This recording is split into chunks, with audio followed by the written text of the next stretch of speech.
Hey, good morning. It's Nathan with the Nathan Bangs Group. And I know I have a lot of realtor friends that follow my Facebook page here. And I wanted to cover a topic that I teach in making and receiving offers here at Keller Williams Realty South Tampa.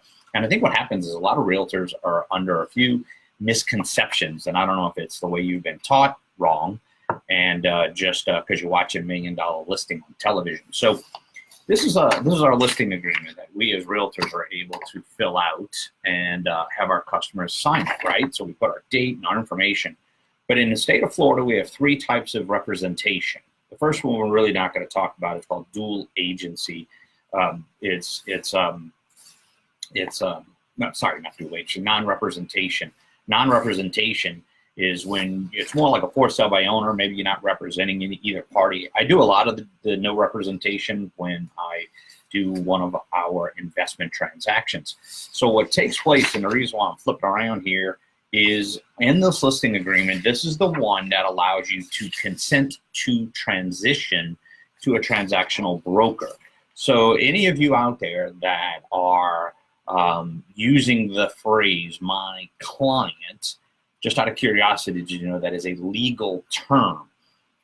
If you're using the phrase "my customer," did you know that was a legal term? So you notice Walmart and Target use the phrase "my customer," right?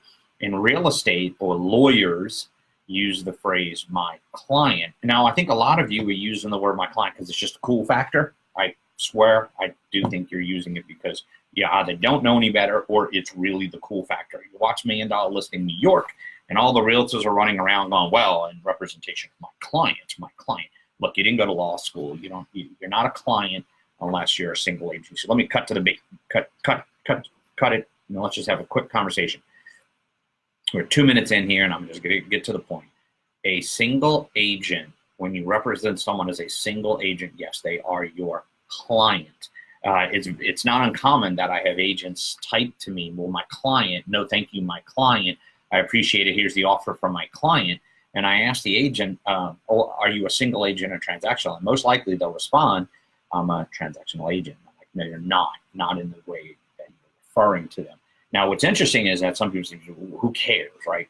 Well, it's a difference in how you get paid, because the way that we're paid in the multiple listing system is the non-representation, the transactional, a single agent. If you're running around using client and you're really a transaction, you may get paid differently. I've seen it in multiple listing where transactionals get paid more or less than a single agent, right? So in the case of your listing agreement, let's get to that conversation.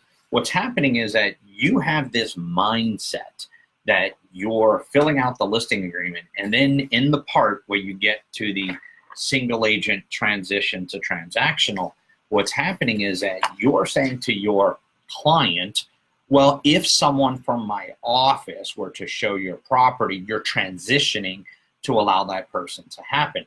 Well, let's admit it.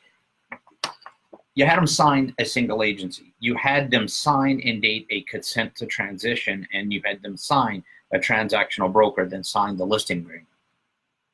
Do you see the kind of the funniness here? You still think you're a single agent, but you just had them sign a transition to transactional. So you were a single agent for 30 seconds before they consented to transition. So verbally, you said to them, I'm a single agent, not unless, but in writing, you actually are a transactional broker, but then you're running around town using the word client, and then you want to representing them as a transactional broker, and then again, you're still using the word client. So legally, if you were to be called in front of a lawyer, frac, board, all those fun things, and you're saying, but another agent in my office bought the home, and you're using the word client, you're in that situation where my brain was going earlier, the dual agency, right? So you're in a dual agency situation because you're using the word client, representing them legally in a transactional relationship, and a person in your office showed the home. So you put yourself in a jam. So if you properly want to do it right and be a single agent and have that fiduciary loyalty relationship, then you need to have them sign, not fill out the remaining part, not date it, not sign transactional. And when that day comes, then get in touch with them, have them sign it, have them transition, allow the other person in your office to show the property and if you would like to transition back, because that's the interesting part, right? You think you're in this waffle. You think you're able to toggle in and out of single agency and transactional brokerage, but you're not.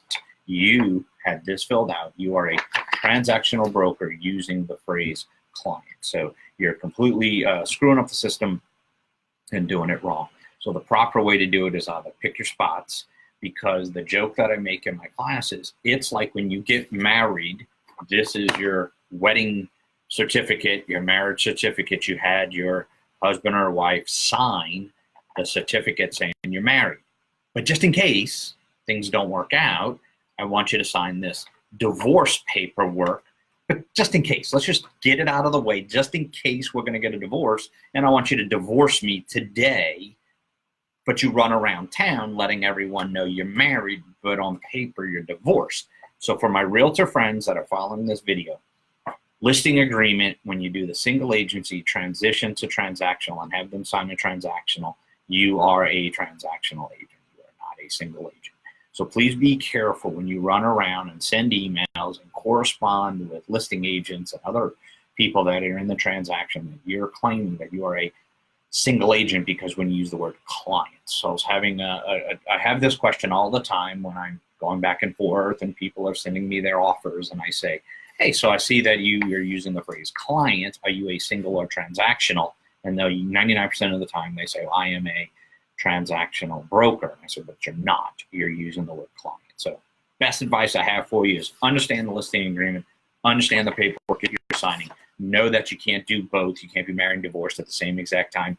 And the best advice I have is stop watching $1 Million Listing, because they run around and use the word client. Remember, they're in LA and New York. They are not in the state of Florida.